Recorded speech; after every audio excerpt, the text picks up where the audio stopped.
ఏమైందమ్మా ఎట్లున్నావు? నాకు బాగలేదురా, జ్వరం వచ్చింది.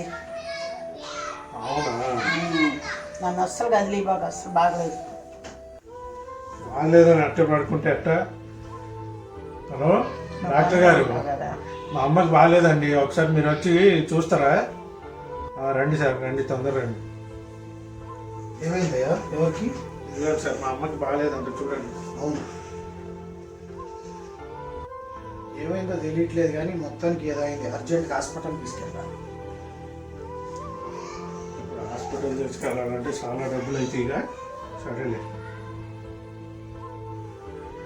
హలో పోస్ట్ మాస్టర్ గారు, మా అమ్మ నెల నెల మీ దగ్గర డబ్బులు దాచి పెడుతుంది కదా, ఓ 4.5 లక్షలు అయ్యి ఉండవు. ఏమన్నా ఇప్పుడు తీసుకోవటం కుదిరిద్దా సారు? సరే సార్, వస్తా, తీసి ఉంచండి, వచ్చేస్తా. నేను ఏదో యాక్టింగ్ చేస్తాంటే నీ చేత పనులు చేయించుకోవడానికి, నా డబ్బులు తీసుకోవడానికి ఎసరు పెట్టావా? మాకు తెలుసులే, నాతో పనులు చేయించడానికి నువ్వు యాక్టింగ్ చేస్తారని నాకు తెలుసు. ఈడెవడో ఒరిజినల్ డాక్టర్ అనుకున్నావా? చూడెవడో. రాలే, పోయి పని చేసుకోపా.